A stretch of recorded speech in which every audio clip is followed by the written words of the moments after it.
السلام علیکم ورحمۃ اللہ تعالی وبرکاتہ۔ الحمد للہ رب العالمین والعاقبۃ للمتقین والصلاة والسلام علی سید المرسلین، اما بعد فاعوذ باللہ من الشیطان الرجیم، بسم اللہ الرحمن الرحیم۔ وقضى ربك الا تعبدوا الا اياه وبالوالدين احسانا۔ صدق اللہ مولانا العظیم وبلغنا رسوله النبی الامین المتین الکریم الامین الامین، ونحن على ذلك لمن الشاہدین والشاکرین والحمد للہ رب العالمین۔ بکار خیش حیرانم اغثنی یا رسول اللہ، بکار خیش حیرانم اغثنی یا رسول اللہ، پریشانم پریشانم اغثنی یا رسول اللہ۔ شہاب کس نوازی کن طبیبہ چارہ سازی کن، شہاب کس نوازی کن طبیبہ چارہ سازی کن، مریض درد اسیانم اغثنی یا رسول اللہ۔ سرورہ شاہ کریمہ دستگیرہ اشرفہ، حرمت روح پیمبر یک نظر کن سوئے ماں۔ اے اشرف زمانہ زمانہ مدد نما، درہائے بستہ رازی کلید کرم کشا۔ اشرف نہنگ دریا دریا بسی ندارت، دشمن ہمیشہ پرغم با ذکر تو دوست دارت۔ برادران ملت اسلامیہ، آئیے ہم اور آپ سب سے پہلے آقا نامدار مدینے کے تاجدار دونوں عالم کے مختار جناب احمد مجتبیٰ محمد مصطفیٰ صلی اللہ تعالی علیہ وسلم کی بارگاہ اقدس میں اپنی غلامی کا ثبوت دیتے ہوئے درود و سلام کا نذرانہ عقیدت پیش کرے اور پڑھیے بابا سے بلند اللہم صلی علی سیدنا و شفیعنا و طبیبنا مولانا محمد وبارک وسلم صلاۃ و سلام علیکہ یا رسول اللہ صلی اللہ تعالی علیہ وسلم۔ اللہ تبارک و تعالی کلام بلاغت میں ارشاد فرماتا ہے، وَقَضَى رَبُّكَ أَلَّا تَعْبُدُوا إِلَّا إِيَّاهُ وَبِالْوَالِدَيْنِ إِحْسَانًا، اور تمہارے رب نے حکم فرمایا کہ اس کے سوا کسی کو نہ پوجو اور ماں باپ کے ساتھ اچھا سلوک کرو۔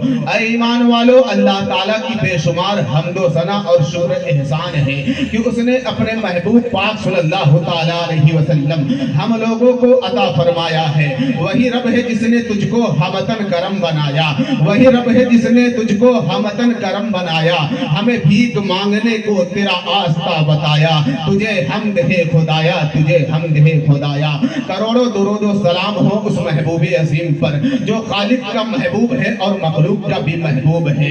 یہ ذات گرامی نے ہمیں ہدایت پر چلنا سکھایا اور خالق مخلوق کے حقوق کو آشنا کیا اور ان بری راہوں پر چلنے سے منع فرمایا ہے جس سے ہمارا رب ناراض ہوتا ہے۔ اور انہی بری راہوں اور گناہوں میں ایک عظیم گناہ اور برائی ماں باپ کے ساتھ بدسلوکی اور ان کی نافرمانی بھی ہے۔ اللہ تبارک و تعالی قرآن مجید میں ارشاد فرماتا ہے، کُلًّا وعد اللہ الحسنى، اللہ تعالیٰ نے جنت میں سارے صحابیوں سے وعدہ فرما لیا ہے۔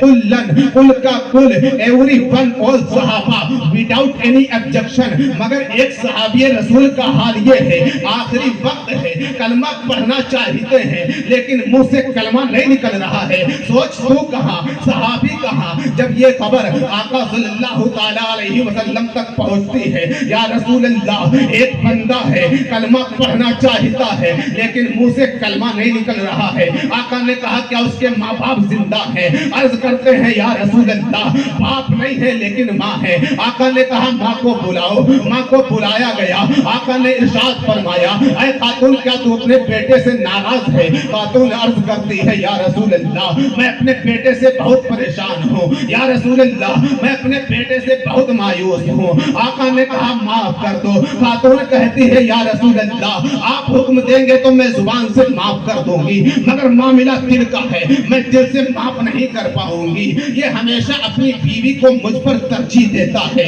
he always prefers his wife than me، یہ ہمیشہ اپنی بیوی کو مجھ پر پراتھمکتا دیتا ہے۔ I can't، میں معاف نہیں کر پاؤں گی، یا رسول اللہ I am sorry، مجھے معاف کر دیجئے۔ آقا نے کہا جاؤ لکڑی لے آؤ۔ آقا کا حکم ہے، کون ٹال سکتا ہے، کیسے وقت لگ سکتا ہے؟ آقا نے کہا لکڑی لے آؤ۔ لکڑی آ گئی ہے۔ آقا نے حکم دیا لکڑیوں میں آگ لگا دی جائے۔ لکڑیوں میں آگ لگا دی گئی ہے۔ آگ کے شعلے جب آسمان سے باتیں کرنے لگے نا، آقا نے کہا جاؤ اس کے بیٹے کو لا کر کے اسی آگ میں ڈال دو یار. ماں کی ممتا تڑپ گئی. یا رسول اللہ میری آنکھوں کے سامنے اس بھڑکتی ہوئی آگ میں میرے بیٹے کو جلائیے گا.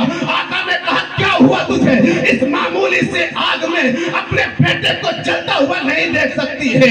سوچ جہنم کی بھڑکتی ہوئی آگ میں اپنے بیٹے کو جلتا ہوا کیسے دیکھ سکتی ہے؟ خاتون فوراً آقا کے قدموں میں گرتی ہے اور زاروں قطار روتی ہوئی کہتی ہے یا رسول اللہ میں اپنے بیٹے کو معاف کر دیتی ہوں, آپ بھی معاف کر دیجئے, میرا مولا بھی معاف کر دے گا. ادھر ماں کا معاف کرنا تھا, ادھر وہ کلمہ پڑھنے لگے. برادران ملت اسلامیہ, جو والدین کی قدر کرتا ہے وہ کبھی بد نصیب نہیں ہوتا, اور جو ماں کی قدر کرتا ہے وہ کبھی غریب نہیں ہوتا. برادران ملت اسلامیہ سوچئے تو صحیح, جب تک کہ ماں نے معاف نہ کیا تھا تب تک کہ منہ سے کلمہ نہیں نکل رہا ہے. صحابی رسول ہیں. آئیے آپ کو صابر پاک کی بارگاہ میں لیے چلتے ہیں. صابر پاک کی اپنی وہ ذات ہے جس کو ماں نے بھائی کے دروازے پر صرف اس لیے چھوڑا تھا کہ میرے گھر میں کھانے کا انتظام نہیں ہے, لیکن میرے بھائی کے دروازے پر زمانہ کھاتا ہے, ایک میرا بیٹا بھی وہاں پلے گا, کم سے کم چین سے روٹی تو کھا سکے گا. یہ مائیں ہوتی ہیں جو اولاد کو کسی لمحہ دور ہونا گوارا نہیں کرتی, لیکن جب اس کی پرورش کی بات آتی ہے تو ماں بچوں کی جدائی کو بھی برداشت کرتی ہے. وہ جانتی ہے میں سوکھی روٹی کھا لوں گی, لیکن میرے اولاد کے منہ میں سوکھی روٹی جائے میں کیسے گوارا کروں گی. اس لیے غریب مائیں خود تو فاقوں میں زندگی گزار لیتی ہیں, لیکن اولاد کو کسی لمحہ بھی سوکھی روٹی نہیں کھانے دیتی ہیں. اور میں گزارش کروں گا نوجوانوں, تمہارا ایک تانا ماں باپ کو توڑ کر رکھ دیتا ہے. وہ تانا کیا ہے؟ تم نے ہمارے لیے کیا کیا ہے. کبھی یہ تانا باپ کو مت دینا, کبھی یہ تانا ماں کو مت دینا. اگر تمہارے ذہن میں خیال آ جائے نا کہ ہمارے ماں باپ نے ہمارے لیے کیا کیا ہے, خدا کی قسم کبھی دوپہری میں کھڑے ہو کر کے دیکھنا, جب ایک خاتون اپنے بچے کو گرمی میں روٹی بنا کر کھلاتی ہے, کبھی غور کرنا جب ایک ماں اپنے بچے کو گرمی میں روٹی بنا کر کے دیتی ہے. تمہاری بیویاں تمہیں گرمی میں 4 دن روٹی بنا کر نہیں دے سکتی ہے, لیکن ماں پوری زندگی تمہیں گرمی میں روٹی بنا کر کے دیتی ہے. اگر تمہیں لگتا ہے کہ مجھے پیار کرنے والی میری بیوی ہے, خدا کی قسم کائنات میں ماں سے زیادہ سچا پیار کسی کا نہیں ہے. اگر آپ نے تجربہ نہ کیا ہو تو کبھی کر کے دیکھنا, جب کبھی آپ پردیس سے کما کر کے آتے ہو تو بیوی کی نظر جیب پر ہو سکتی ہے, بیٹی آپ کی جیب کو دیکھ سکتی ہے, بہن آپ کی جیب کو دیکھ سکتی ہے, لیکن ماں کی نظر بیٹے کے چہرے پر ہوتی ہے. اور سب سے پہلا جملہ ہوتا ہے بیٹا میرا بہت کمزور ہو گیا ہے, کھانے میں کوئی کمی رہی ہے. بیٹے کا چہرہ دیکھتی ہے ماں, اسے تیرے سوٹ کیس سے مطلب نہیں ہے اس میں کیا لایا ہے, اسے تیری جیب سے مطلب نہیں اس میں کیا ہے, اسے صرف بیٹے کے چہرے سے مطلب ہوتی ہے.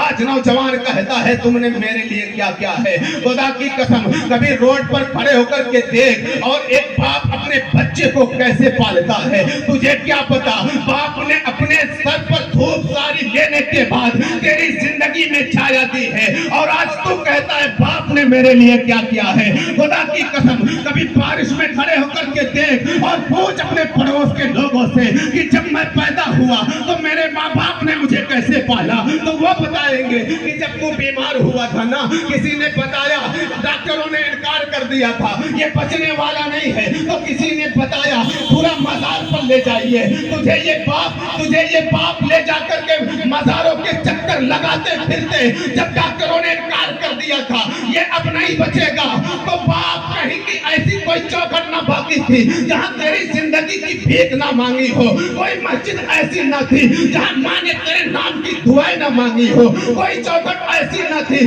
جہاں باپ نے تیری زندگی کی خیرات نہ مانگی ہو. اللہ اکبر, وہ تجھے بتائیں گے باپ نے تجھے کیسے پالا ہے. ارے جاؤ جا کر کے کبھی اخبارات بھی دیکھا کرو, سوشل میڈیا سے جڑے رہنے والوں, سوشل میڈیا کے عاشقوں, کتنی خبر تم نے دیکھی ہوگی پورا شخص کھمبے پر چڑھا, لائن کی آگ لگی جل کر مر گیا, وہ مزدوری کرنے گیا تھا چھت سے گر کر مر گیا, وہ گاڑی چلا رہا تھا ایکسیڈنٹ ہوا زمین پر گر کر مر گیا.